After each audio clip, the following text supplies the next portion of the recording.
Hello बच्चों, कैसे हो आप लोग। आई होप सब बढ़िया होगा। तो आज हम मैथमेटिक्स का लेक्चर स्टार्ट करने वाले हैं। जो आज हम चैप्टर स्टार्ट करेंगे उसका नाम है सीक्वेंसेस एंड सीरीज़।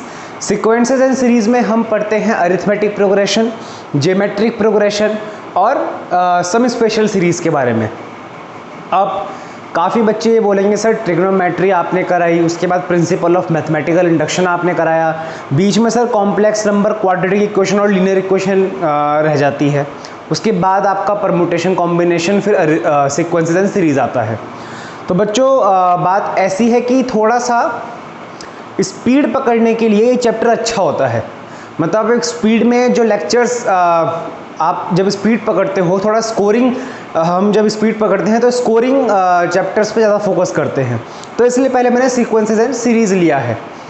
इसके बाद मैं हो सका तो पहले straight lines and conic section करा के फिर कॉम्प्लेक्स नंबर और बाकी चैप्टर्स कराऊंगा। नोट्स पूरे दूंगा, उस बात की आप चिंता मत कीजिए। चलिए हेडिंग डाल लीजिए, सीक्वेंसेस एंड सीरीज।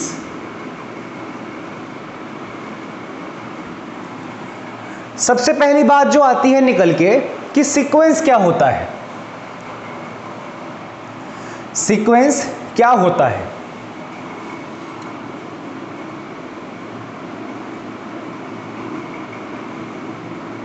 सीक्वेंस को हम डिफाइन कर सकते हैं कि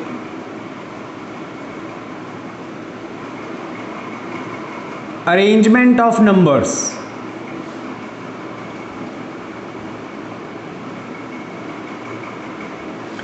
in such a way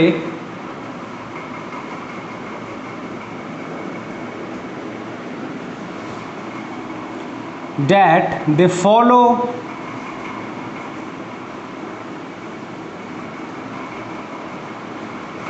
a certain pattern। कुछ सर्टेन पैटर्न में अगर हम कुछ नंबर्स को एडजस्ट कर दें, फॉर एग्जांपल मैं लिख दूं 1 2 3 4 5 अप टू इन्फिनिटी, या मैं लिख दूं 3 6 9 12 15 अप टू इन्फिनिटी। तो यहाँ एक सेट पैटर्न है। ये कॉमन डिफरेंस 1 है, 1 2 3 4 5 नॉर्मल है। ये क्या है? ये 3 3 का डिफरेंस पे चल रहे हैं। ठीक है कि भाई 3 है, उसके बाद 3 में 3 ऐड करा 6, 6 में 3 ऐड करा 9, यानी कि 3 का टेबल चल रहा है ये एक तरह से। तो ये जो पैटर्न अगर एक जैसे स्पेसिफिक पैटर्न है,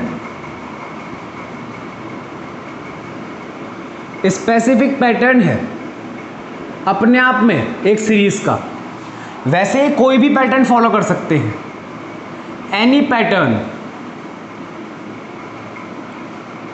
लेकिन एक सीरीज का अपने आप, एक सीक्वेंस का अपने आप में एक पर्टिकुलर पैटर्न होता है। जैसे पैटर्न कोई भी फॉलो कर लेती है अलग अलग सीक्वेंस, जैसे इसने अलग पैटर्न फॉलो करा, इसने अलग पैटर्न फॉलो करा। यहां मैं लिख दूं 4 8 12 16 20, इसका अपना अलग पैटर्न है। लेकिन अगर हम सिर्फ एक पर्टिकुलर सीक्वेंस की बात करें तो इनका स्पेसिफिक एक पैटर्न है। यहाँ पे 4 का ही डिफरेंस है, यहाँ पे 3 का ही डिफरेंस है, यहाँ पे 1 का ही डिफरेंस है। ठीक है, चलो सर ये समझ में आई कि सीक्वेंस क्या होता है। तो बेटा सीरीज क्या होगा? एग्जाम्पल देके बताता हूं। अगर मैंने इसको लिख दिया 1 + 2 + 3 + 4 प्लस अप टू इन्फिनिटी, या 3 + 6 + 9 + 12 प्लस इन्फिनिटी। अब यहां पे मैंने एक रिलेशन दे दिया,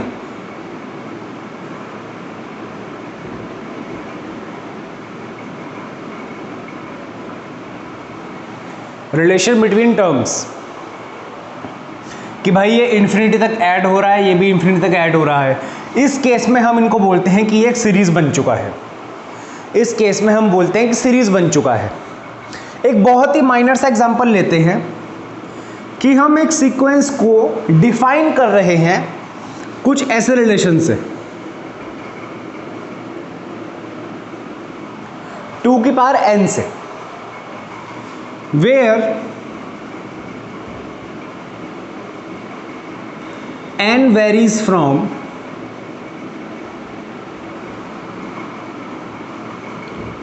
1 to infinity। तो आपकी फर्स्ट टर्म क्या होगी, ये भी सीक्वेंस बनेगा, देखो कैसे, n की पावर 1 रखो तो 2, a2 निकालो, n की पावर 2 रख के 4, सिमिलरली a3 क्या होगी, 2 क्यूब 8, सिमिलरली a4 क्या होगा 16। तो ये सीक्वेंस क्या बन रहा है, 2 4 8 16, ये बन रहा है।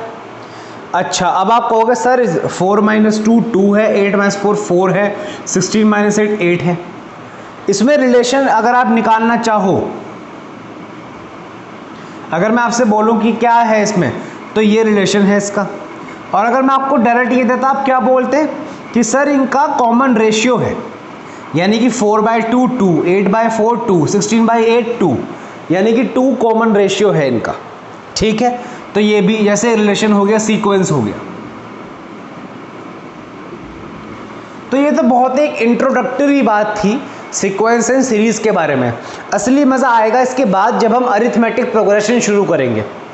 ठीक है, 10th क्लास में आपने ये सब चीज़ें पढ़ रखी होंगी, इसीलिए मैंने ये चैप्टर शुरू करा है, थोड़ा स्पीड पकड़ने के लिए। ठीक है, आप इसको नोट करना चाहो तो कर सकते हो, आप नोट कर लो इसको।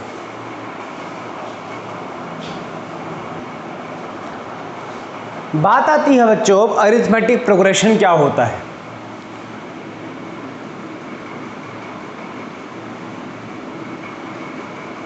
Arithmetic progression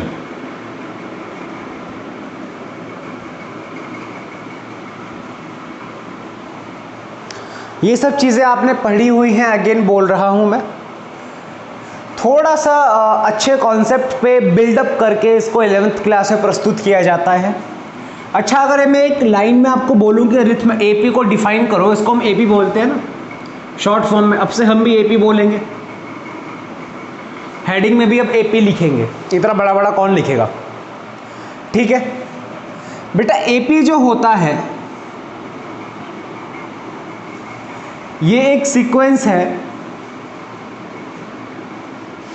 in which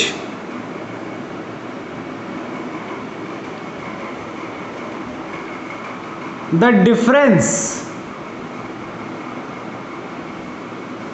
of any two consecutive numbers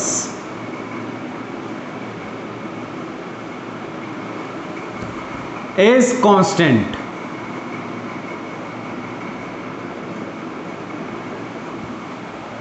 मतलब एक ऐसा सीक्वेंस बच्चों जिसमें कोई भी 2 कॉन्जिक्यूटिव नंबर हों, जैसे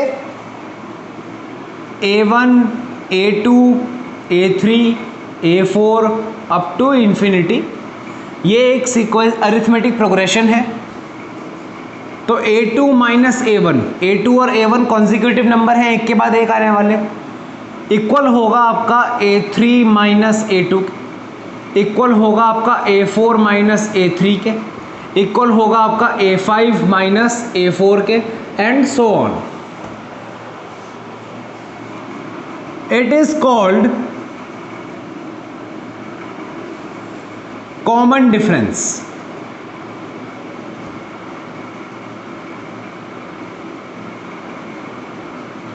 डिनोटेड बाय स्मॉल डी। इसको हम स्मॉल डी से डिनोट करते हैं, इसको या इसको या इसको या इसको। अगर आपको नॉर्मली भाषा में लिखना हो तो d is equals to a nth term minus a n minus 1th term. अगर a की वैल्यू यहाँ पे मैं n की वैल्यू यहाँ पे 1 रखता हूँ, सॉरी 2 रखता हूँ, तो a2 क्या होगी सेकेंड टर्म, और a2 - 1 क्या होगी फर्स्ट टर्म। 3 रखता हूँ तो a3 - a2। तो हम इसको नॉर्मली ऐसे लिख सकते हैं कि nth term minus n minus 1th term को हम ये लिखते हैं कॉमन डिफरेंस CD। ठीक है, ठीक है। अच्छा, एक बात और, ये हमेशा वैलिड होता है एपी के लिए, ये स्पेशली याद रखना, वैलिड फॉर एपी ऑलवेज।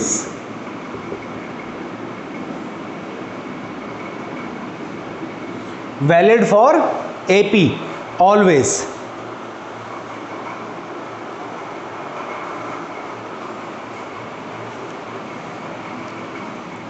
बच्चों एक काम करो, इसमें एक चीज और ऐड करो, for all small N belongs to capital N.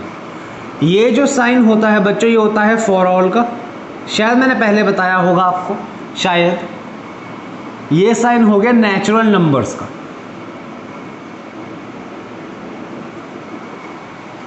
Natural numbers का, ठीक है। चलिए, अब बात आती है nth टर्म ऑफ एपी।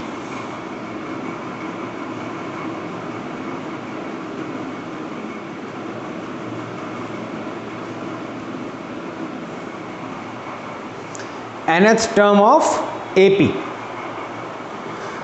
तो बच्चों देखो, जब फर्स्ट टर्म क्या थी आपकी, ए थी, ठीक है। सेकंड टर्म क्या थी, ए में आपने कॉमन डिफरेंस ऐड कर दिया, ठीक है। थर्ड टर्म क्या थी, थर्ड टर्म क्या थी, a2 प्लस डी, और a2 यहां से लिखूं मैं अगर, तो a plus D plus D, that will be a plus 2d। a3 आ गई आपकी a प्लस 2d। सिमिलरली अगर मैं फोर्थ टर्म लिखूं तो ये आ जाएगी a प्लस 3d, ठीक है। और ये चीज चलती रहेगी, अनंत काल तक चलती रहेगी। अगर मैं लिखूं, अगर मैं यहां से ऑब्जर्व करूं, तो जब हम फोर्थ टर्म निकाल रहे थे, फोर्थ टर्म निकाल रहे थे, तो हम क्या कर रहे थे, फर्स्ट टर्म में 3 times the common difference add कर रहे थे, ठीक है। तो अगर मैं इसके हिसाब से nth टर्म लिखूं an, तो हम फर्स्ट टर्म में n-1 times of d add करेंगे। चेक कर लो, एक बार चेक करके देख लो जरा, इसमें a3 निकाल के देखो। अगर मैं आपको यहां पे बोलूं n की वैल्यू 3 रखो, तो आप निकालोगे a3 is equals to a plus 3 minus 1 into D. 3 minus 1 क्या होगा, 2d। चेक करो, a3 क्या है आपका, a प्लस 2d। कहने का मतलब यह है कि nth टर्म में क्या होगा, फर्स्ट टर्म में n-1 times of d add करके हम nth टर्म निकाल देंगे। इसको नोट कर लो, nth टर्म ऑफ एपी, और ये पूरा नोट कर लो यहां तक।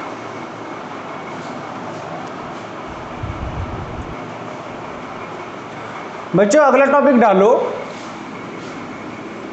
सम ऑफ n टर्म्स। आगे लिखना जरूरी है, ऑफ एपी। जरूरत थी नहीं लेकिन लिख दिया मैंने, क्योंकि हम फिलहाल तो एपी की ही बात कर रहे हैं। डायरेक्ट फॉर्मूले पे आते हैं, इसका डेरिवेशन वगैरह नीड नहीं है। Sum of n terms of AP बच्चों क्या होता है, n/2 ब्रैकेट में 2a plus n-1 into d. ये बेसिक सा फॉर्मूला है for all n belongs to capital N। For all n belongs to capital N। Simple सा फॉर्मूला है कि अगर हमें n टर्म्स का सम निकालना है, तो n टर्म यानी कि अब इमेजिन करो, मैंने आपको बोला कि 20 टर्म्स का सम निकालो। मैंने आपको कोई एक एपी दी और मैंने उसमें बोल दिया कि भाई साहब इसमें 20 टर्म्स का सम निकालो, और इनमें कॉमन डिफरेंस आप देख ही लोगे, फर्स्ट टर्म भी आप देख लोगे। तो आप क्या करोगे, 20/2 ब्रैकेट में 2 into first term plus 20 minus 1 into D. ठीक है, इसमें एक और फॉर्मूला भी है, ये तो है ही, Sn का एक और फॉर्मूला भी है। वो कैसे आता है देखो, n/2 a, इसको हम a प्लस ए लिख सकते हैं, a plus A plus n minus 1 into D. ज़रा बताओ ये क्या होता है, अभी पढ़ा था हमने nth टर्म। तो Sn का एक फॉर्मूला और आता है, a प्लस an। कई बार क्वेश्चन में क्या होता है कि वो बोल देता है कि AP की फर्स्ट टर्म 2 है, AP की लास्ट टर्म 20 है और अप टू 20 टर्म्स का सम निकालो। तो ऐसे केस में आप क्या करोगे भाई, फर्स्ट टर्म दे दी, लास्ट टर्म दे दी और कितने टर्म्स का सम निकालना है वो दे दिया, तो आपके पास D तो है नहीं, तो आप कैसे करोगे? तो उस केस में ये वाला फॉर्मूला यूज़ होता है। आइडियली आपका ये वाला फॉर्मूला यूज़ हो जाता है, आइडियली आपका ये वाला फॉर्मूला यूज़ हो जाता है। अच्छा एक बात और नोट,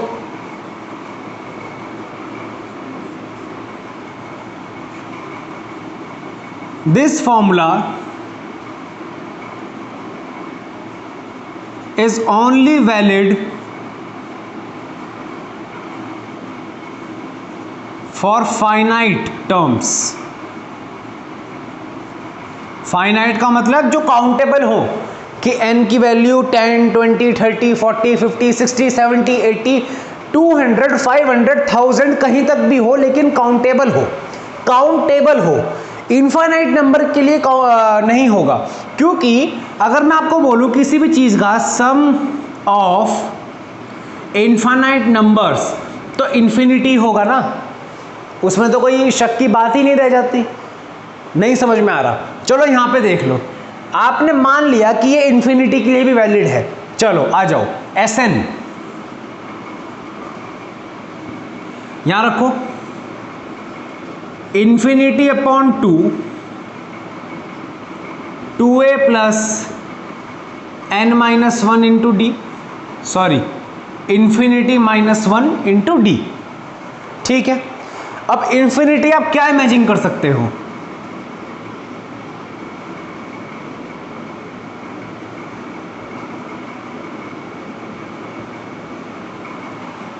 इससे भी ज़्यादा, इससे भी ज़्यादा। इसको आप 2 से डिवाइड करो, जरा इन्फिनिटी को 2 से डिवाइड करो। कोई दरअसल हम सोच ही नहीं सकते कि इन्फिनिटी कहाँ तक होता है, तो इन्फिनिटी बाय 2 लॉजिकली इन्फिनिटी होगा। ब्रैकेट में चलो 2 है आपने मान लिया, इन्फिनिटी में से 1 गया तो क्या बचेगा? इन्फिनिटी। उसको भी आपने d से मल्टीप्लाई कर दिया तो फिर से इन्फिनिटी। ज़रा इसमें देखो क्या आंसर आएगा आपका, इन्फिनिटी नहीं आएगा, इन्फिनिटी आएगा ना। एक तो ये अपना आप में इन्फिनिटी, फिर बाहर मल्टीप्लाई में इन्फिनिटी, इन्फिनिटी इंटू इन्फिनिटी, फिर से इन्फिनिटी। तो sum of n terms of sum of infinite terms तो इन्फिनिटी होगा। Sum of infinite terms infinity होगा, इसीलिए ये फॉर्मूला सिर्फ और सिर्फ वैलिड होता है जब डिजिट्स काउंटेबल हो। ठीक है, नोट करो इसको।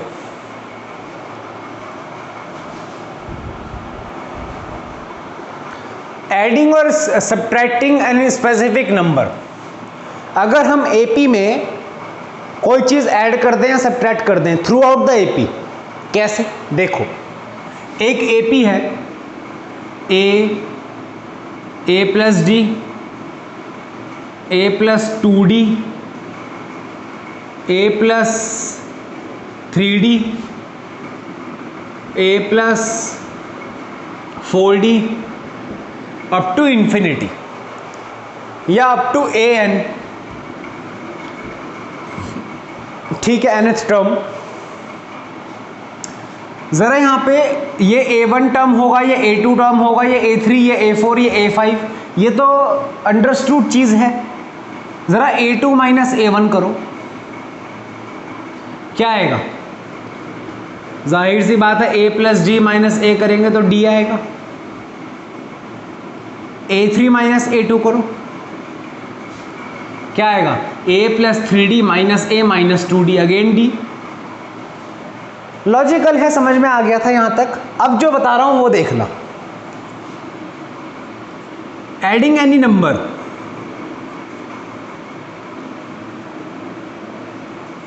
K through out,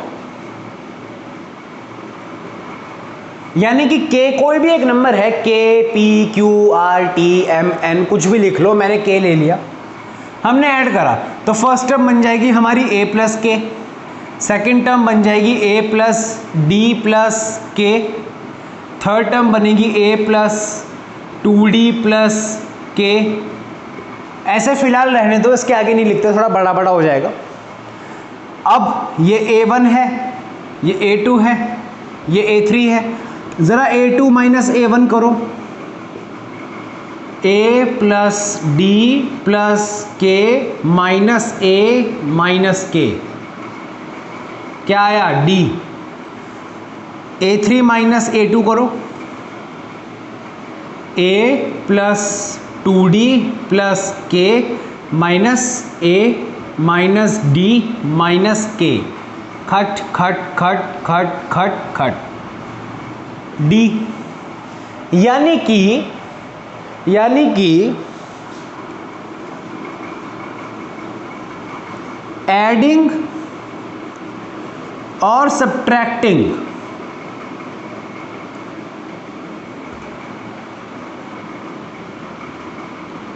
any number in an AP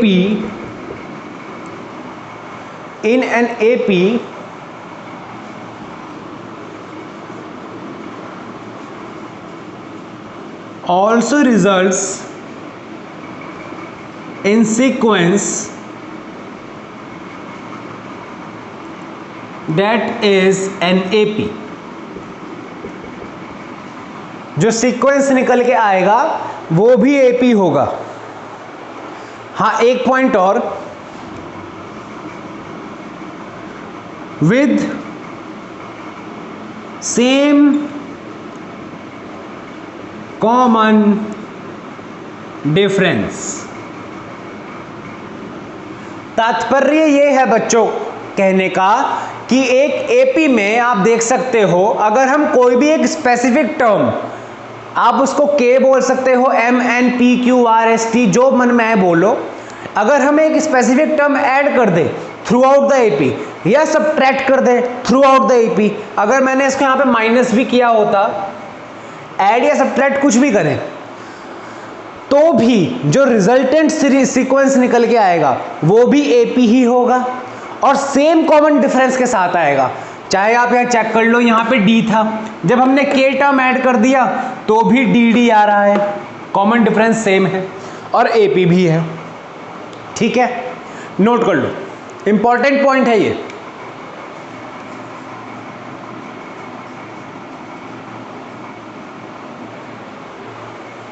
note करो।